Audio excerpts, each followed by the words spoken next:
सुरेंद्र चौधरी के साथ ये है कि वो पहले बीजेपी में ही हुआ करते थे और उन्होंने 2023 जुलाई में बीजेपी छोड़ के जो है नेशनल कॉन्फ्रेंस ज्वाइन की।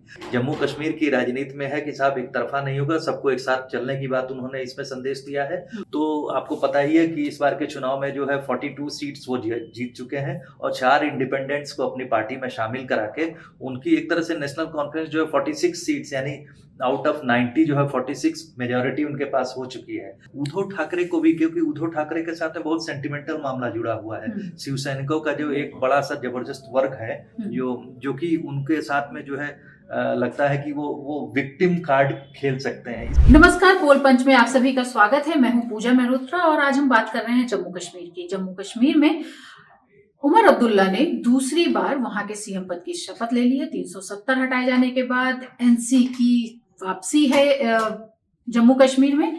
दो चीजें यूनिक हुई। एक, निर्दलीय को उनकी कैबिनेट की जो आज शपथ ग्रहण समारोह था उसमें 5 कैबिनेट मिनिस्टर और एक निर्दलीय को भी शपथ दिलाई गई। दूसरा, एक हिंदू को उप मुख्यमंत्री बनाया गया। ये जो बदलाव है वो थोड़े अलग से हैं। इसके लिए हमारे साथ मौजूद हैं अरुण चौबे जी, जो बताएंगे कि हिंदू विधायक को जो उन्होंने सुरेंद्र कुमार जी को उप मुख्यमंत्री बनाया है, ये क्या दर्शाता है। देखिए, नेशनल कॉन्फ्रेंस ने आज की जो है शपथ ग्रहण समारोह में कई मैसेज दिए हैं। एक तो जो आपने कहा डिप्टी चीफ मिनिस्टर जो सुरेंद्र कुमार को बनाया गया है। आपको पता ही है कि सुरेंद्र कुमार वही शख्स हैं जिन्होंने बीजेपी के जो स्टेट प्रेसिडेंट जो रविंदर रैना को हराया और बहुत भारी बहुमत से हटाया। एक तरह से 7,000 के वोट के अंतर से हराया। सबसे बड़ी बात है उनका हराना कि वो जम्मू के नौशेरा सीट से जीत रहे हैं। वही मैंने कहा, स्टेट प्रेसिडेंट को जो रविंदर रैना को हराना बहुत बड़ी बात थी। और मैं आपको इससे भी बड़ी बात कहना चाहूंगा कि जो रविंदर चौधरी हैं, सुरेंद्र चौधरी के साथ ये है कि वो पहले बीजेपी में ही हुआ करते थे और उन्होंने 2023 जुलाई में बीजेपी छोड़ के जो है नेशनल कॉन्फ्रेंस ज्वाइन की। तो नेशनल कॉन्फ्रेंस से लड़ना और वहां से जीतना, जम्मू रीजन में जीतना, ये बड़ी बात है। और दूसरी बात ये है कि जो जम्मू रीजन में कहा जाता था कि बीजेपी ही डोमिनेट करती है और वहां से अगर कुछ सीट निकलेंगी तो कांग्रेस जीत सकती है, लेकिन इन सब चीजों के अलावा नेशनल कॉन्फ्रेंस का कैंडिडेट वहां से जीत कर आया और एक तरह से वैली में तो वो लोग डोमिनेट करते ही और नेशनल कॉन्फ्रेंस में भी इनरोड बनाया है अपना। एक तरह से अपनी जो है एक तरह से जमीन तलाशनी शुरू कर दी है, जो कि उसको और एक्सप्लॉइट करने के लिए उन्होंने इनको डिप्टी चीफ मिनिस्टर बनाया। तो ये जम्मू कश्मीर की राजनीति में है कि साहब एक तरफा नहीं होगा, सबको एक साथ चलने की बात उन्होंने इसमें संदेश दिया है। और दूसरा, आपने देखा जो इंडिपेंडेंट एमएलए को ज्वाइन कराने की बात कही, तो आपको पता ही है कि इस बार के चुनाव में जो है 42 सीट्स वो जीत चुके हैं और 4 इंडिपेंडेंट्स को अपनी पार्टी में शामिल करा के उनकी एक तरह से नेशनल कॉन्फ्रेंस जो है 46 सीट्स यानी आउट ऑफ 90 जो है 46 मेजॉरिटी उनके पास हो चुकी है। उनकी अब किसी के ऊपर डिपेंडेंस नहीं है। कांग्रेस के 6 सीट है, तो कांग्रेस ने इसलिए नहीं ज्वाइन किया आज की कैबिनेट जो है उनके साथ में शपथ नहीं लिया। उसके कई और कारण है, राजनीतिक कारण है। उन लोगों का मानना है कि साहब हम लोगों ने मांग की थी कि सेंट्रल गवर्नमेंट जब तक जो है स्टेट का रेस्टोर नहीं करेगी, स्टेटहुड रेस्टोर नहीं करेगी, तब तक एक तरह से उन्होंने एक पॉलिटिकल जो है मैसेज देने की कोशिश की है कि हम जम्मू कश्मीर के ग्रेटर इंटरेस्ट में जो है थोड़ा सा अपना सेक्रीफाइस कर रहे हैं। लेकिन वहां भी राजनीति, इसका मतलब साफ है कि नेशनल कॉन्फ्रेंस थोड़ा सा अपनी लाइन टो कर रही है और कांग्रेस भी एट द सेम टाइम जो है अपनी एक अलग से पहचान बनाए रखने के लिए एक मुद्दे पर जमी हुई करेक्ट होने की बात कर रहे हैं। लेकिन मुझे ऐसा लग रहा है कि सीधा ये मैसेज है कि एनसी ने कांग्रेस को जो है दरकिनार कर दिया है। नहीं, पूरी तरह से दरकिनार नहीं किया है, लेकिन उन्होंने दिखा दिया है कि साहब डिपेंडेंस नहीं है। लेकिन एट द सेम टाइम आप देखेंगे कि ये क्लियर नहीं है। उन्होंने उनका एक तरह से सम्मान किया है कि हम आपके साथ 2 सीट अभी कैबिनेट में छोड़ के रखा है उन्होंने। उसमें जब कांग्रेस ज्वाइन करेगी, कांग्रेस फॉर्मली जब स्टेटहुड रिस्टोर हो जाएगा, जब सेंट्रल गवर्नमेंट रिस्टोर कर देगी, तो हो सकता है उसमें कांग्रेस पार्टी की तरफ से 2 लोग के लिए जगह बना के रखी गई है, वो लोग ज्वाइन कर सकते हैं। जी। एक और सकीना इत्तू हैं जिनपे कहा जाता है कि कई बार आतंकियों ने हमले किए, कई बार मतलब उनका विरोध किया जाता रहा है। महिला विधायक हैं और दमहल हांजीपुर से हैं। उनको जो है उन्होंने कैबिनेट में शामिल किया है, तो आपको क्या लग रहा है ये कि बहुत पॉजिटिव मैसेज है, क्योंकि जी। कोई भी सरकार है उसमें अगर महिलाओं का रिप्रेजेंटेशन नहीं है तो वो एक तरह से देखा जाए तो आप कैसे कहेंगे कि हम पूरे समाज को एक साथ लेके चल रहे हैं। जी। और उसमें भी देखा जाए कि जिस तरह से अक्रॉस द नेशन इस समय की राजनीति में, खासकर बीजेपी की मैं बात करूंगा, जिस तरह से प्रो वीमेन प्रोग्राम्स, अगर प्राइम मिनिस्टर आवास योजना के तहत दिया जा रहा है मकान, तो उसमें महिलाओं की रजिस्ट्री की बात होती है, पट्टा उनके नाम दिया जाए। तो जहां इस तरह के प्रोग्राम्स हैं, आपको आगे की राजनीतिक लड़ाई लड़नी है तो प्रो वीमेन फेस भी दिखाना पड़ेगा। आप सिर्फ एक एस्पेक्ट लेकर नहीं चलते हैं कि हम विरोध कर रहे हैं, जो केंद्र के विरोध में जो आपको एक मैंडेट मिला है, उसके साथ में आपको और सारी चीजें, क्योंकि समग्र जम्मू कश्मीर के विकास की बात करनी है आपको, तो इसमें भी एक दूसरे तरह का मैसेज है कि साहब हम जो प्रो वीमेन प्रोग्राम्स और जो वहां पर आपको पता ही है कि जम्मू कश्मीर में जो है जो वीमेन वोटर्स हैं बहुत एग्रेसिव तरीके से बाहर आई, और मुझे लगता है कि जब वीमेन का रिप्रेजेंटेशन हो जाता है तो जो वोटिंग परसेंटेज या टर्नआउट ऑफ वोटर्स बढ़ जाता है। जी। लेकिन एक चीज जो जैसे ही उमर अब्दुल्ला ने शपथ ली, उसके बाद फारूक अब्दुल्ला का एक बयान आया जिसमें उन्होंने कहा कि कांटों का ताज मिला है, अल्लाह रहम करे। आपको ये मैसेज, आपको कुछ लग रहा है कि क्या सोच के उन्होंने इसमें देखिए ना, एक तो कांटों का ताज ये है कि उन्हें सेंटर से लंबी लड़ाई लड़नी है। अभी केंद्र ने ये नहीं कहा है कि कोई डेट निश्चित नहीं किया कि स्टेटहुड रेस्टोर कर ही रहे हैं, और एलजी के साथ उन्हें एडजस्ट करके चलना है। आप देख रहे हैं कि दिल्ली की राजनीति में जो है अपने दिल्ली की सरकार एलजी से किस तरह से संग्राम चल रहा है। केजरीवाल तो जाके सजेशन दे आए कि तुम्हें अब वो लड़ाई लड़नी है जैसी मैं लड़ता रहा हूँ, तो तुम मुझसे सलाह लो आके। ऐसी स्थितियां नहीं होंगी, क्योंकि वहां पर जो है फुल एक तरह से देखा जाए तो जम्मू कश्मीर एक राज्य रहा है, कुछ विशेष परिस्थितियों में उसको यूनियन टेरिटरी बनाया गया, लेकिन सुप्रीम कोर्ट के आदेश के बाद में जो है सेंट्रल गवर्नमेंट जो है कंपेल्ड है कि उसको स्टेटहुड रिस्टोर करना है। लेकिन वो कब करते हैं, मुझे लगता है जल्दी रिस्टोर हो जाए, क्योंकि उन लोगों ने भी चुनाव में इस तरह के प्रोमिसेस किए थे कि हम जल्दी ही जो चुनाव के बाद इसको रिस्टोर करेंगे। लेकिन और दूसरी बात मैं एक आपको कहना चाहूंगी कि जिस तरह से नेशनल कॉन्फ्रेंस ने आज प्रो पीपुल और बिल्कुल जो उनकी जो बातचीत का, जैसे उन्होंने पहला प्रेस कॉन्फ्रेंस किया उसमें पुलिस के डीजीपी को एक तरह से रिक्वेस्ट की कि साहब मैं अगर कहीं भी जाऊं तो मुझे ग्रीन कॉरिडोर नहीं चाहिए ताकि आम जनता को परेशानियों से बचाया जा सके। तो मैं आम आदमी का जो मुख्यमंत्री हूँ, इस तरह की जो प्रो पीपुल इमेज प्रस्तुत करने की कोशिश की गई है। ये भी एक तरह से देखा जाए तो इस तरह की पहल जो है जनता में ज्यादा विश्वास अपने प्रति पैदा करने के लिए इस तरह के स्टेप्स बहुत जरूरी है। वो इसलिए क्योंकि जम्मू कश्मीर जो है वहाँ के लोगों में एक तरह से जो इंजर्ड है, उनके जो उनको ठेस पहुंची है आर्टिकल 370 के हटने के बाद में, तो जो अंदर से उन लोगों को लगता है कि जो कश्मीरियत है उसके साथ धोखा हुआ है, तो इन सब भावनाओं को बड़े सेंटिमेंटल तरीके से टैकल करने का एक स्टेप हो सकता है। और इसमें सिर्फ उमर अब्दुल्ला के पिता फारूक अब्दुल्ला ने ही नहीं, उनके बेटे जहीर अब्दुल्ला ने भी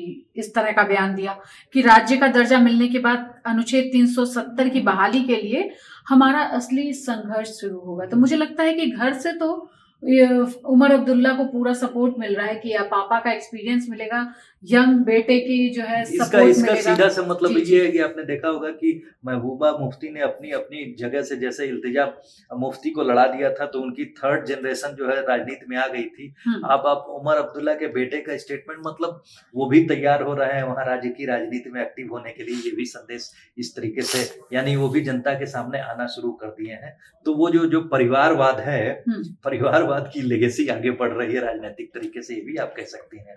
चलिए, ये तो बात हो गई जम्मू कश्मीर की, और मुझे लगता है कि आने वाले दिनों के साथ जो है ये चैलेंजेस और खुल के सामने आते रहेंगे कि क्या होने जा रहे हैं उमर अब्दुल्ला के साथ। देखिए सबसे बड़ी बात है कि जो आर्टिकल 370 के खिलाफ जो लोग कह रहे हैं रेस्टोर करने की स्पेशल स्टेटस की, वो तो एक फारफेच्ड ड्रीम है।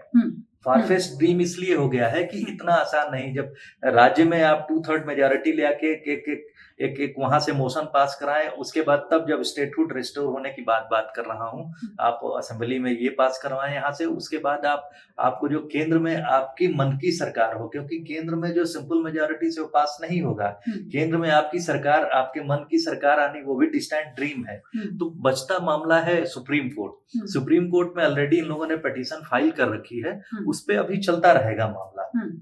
और अब जब अनाउंसमेंट हो चुकी है झारखंड और महाराष्ट्र में चुनाव की, और उपचुनाव की बात हो रही है। अब जहां जहां उपचुनाव होने थे उनमें बहुत सारे विरोधाभास भी सामने आ रहे हैं।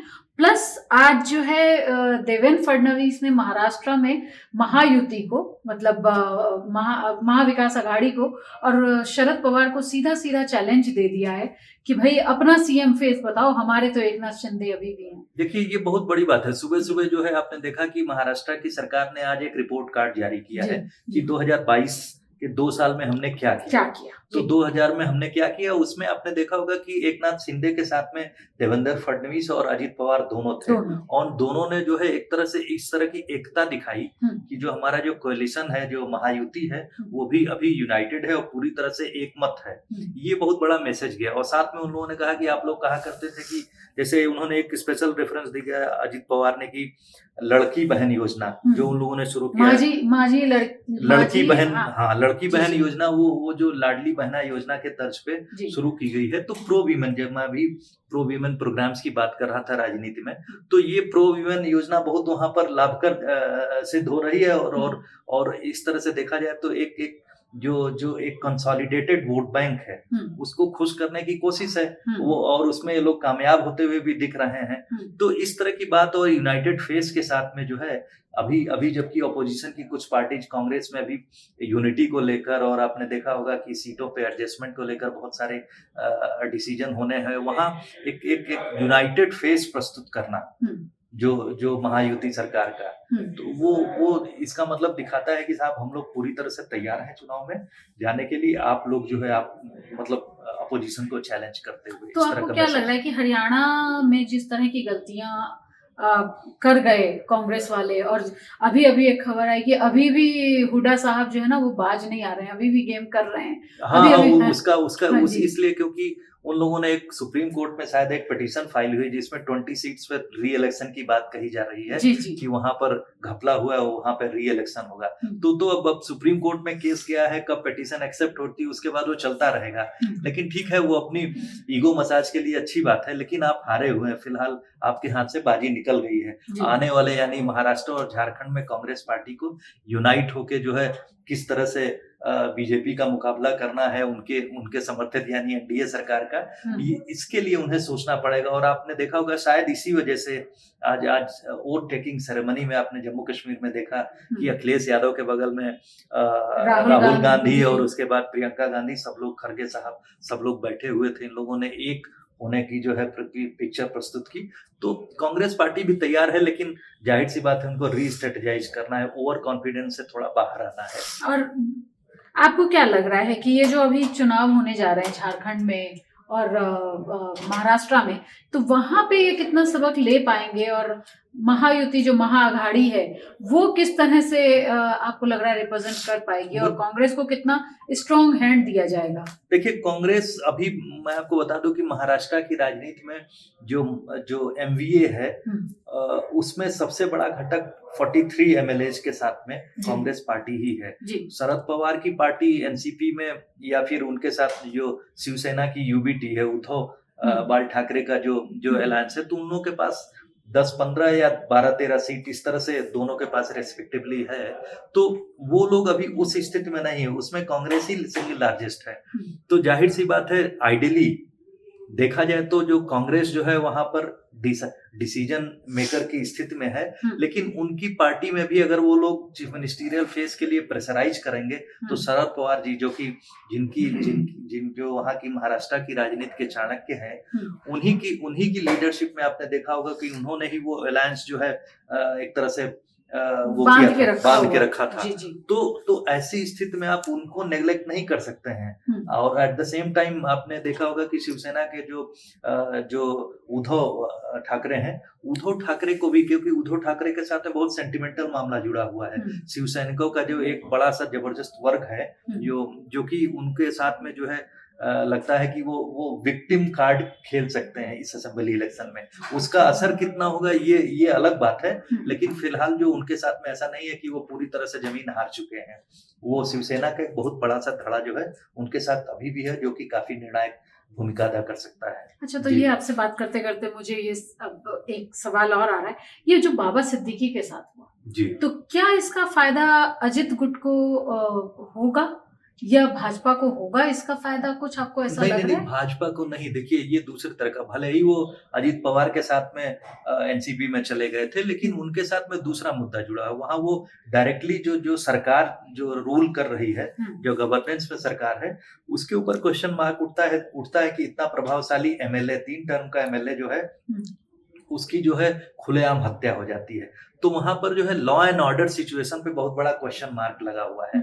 वो सरकार, अभी कुछ दिन पहले और भी एक मर्डर हुआ था इसी तरह के एक लीडर का। तो जो शिंदे सरकार है, उनके खिलाफ ये जाता है। बीजेपी जो है यहाँ पर, शिंदे सरकार थोड़ा बैकफुट पर है, क्योंकि एमएलए का, वो भी एक मशहूर एमएलए का मर्डर हो जाना, किसी गैंगस्टर के जरिए उसको ओन भी कर लेना, ये उनके लिए रियल चैलेंज है। वो किस तरह से कहेंगे? और दूसरी बात मैं कहूंगा कि वो एमएलए जो है मुस्लिम एमएलए है, आप समझ रहे हैं, तो उसको दूसरे तरीके से भी देखा जा रहा है कि ये माइनॉरिटी कम्युनिटी है कि उसकी लीडरशिप पे हमला है। तो ये कई एंगल उसमें निकलते हैं। तो उसमें 2 तरीके से हो सकता है। उस माइनॉरिटी वोट बैंक का पोलराइजेशन भी हो सकता है, जो वो पोलराइजेशन ज्यादातर आपने लोकसभा इलेक्शन में देखा कि वो कांग्रेस के फेवर में गया है। इसी वजह से आपने देखा कि जो ओवैसी साहब की पार्टी है AIMIM, उन लोगों ने एक अपने लिए अपनी तरफ से एक प्रपोजल दिया है महाविकास अघाड़ी को कि साहब जो 28 मुस्लिम डोमिनेटेड जो महाराष्ट्र में सीट्स हैं,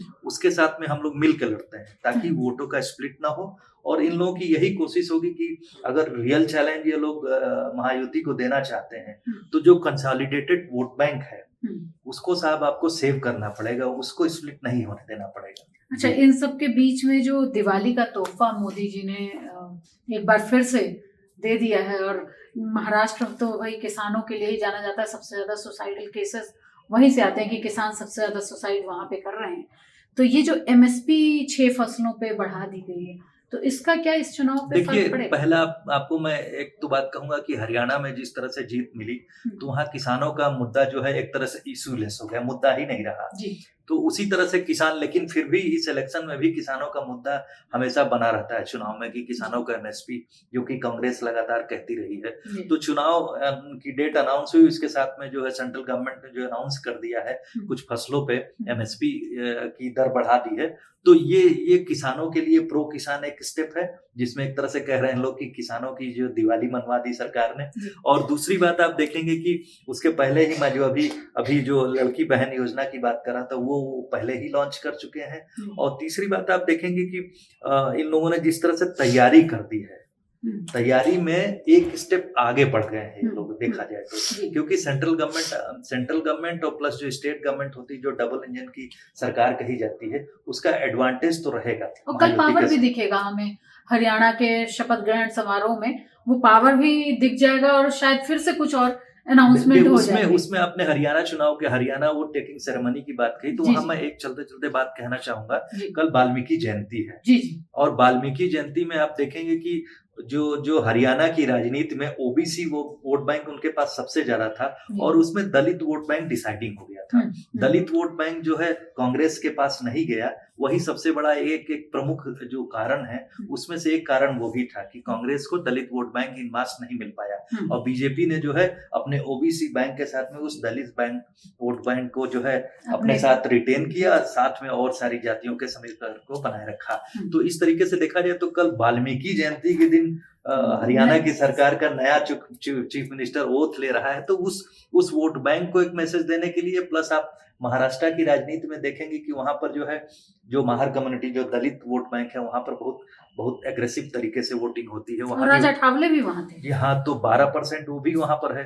तो एक तरह से वो मैसेज भी जाएगा, क्योंकि RSS कहती रही है कि जो हिंदू समाज में जो है विघटन न हो, सब लोग एक रहें। RSS चीफ ने भी, अभी आपने दशहरे की स्पीच याद कीजिए, तो उसमें भी इसका सटल तरीके से उन्होंने एक तरह से मैसेज दिया था कि हिंदू समाज जो है डिवाइड ना है, वो कंसोलिडेटेड रहे। तो जो एक स्ट्रेटेजी है, एक पॉलिटिकल मैसेज इसमें भी है। तो कल वाल्मीकि जयंती भी है, हरियाणा के CM जो है वो सेकंड टाइम नायब सिंह सैनी शपथ लेंगे, और क्या संदेश बीजेपी देती है पूरे देश को इस ओथ सेरेमनी के बाद उस पे कल हम आपके साथ फिर से जुड़ेंगे। आप क्या जानना चाहते हैं ये हमें कमेंट बॉक्स में जरूर बताएं। जुड़े रहिए इंडिया.com से।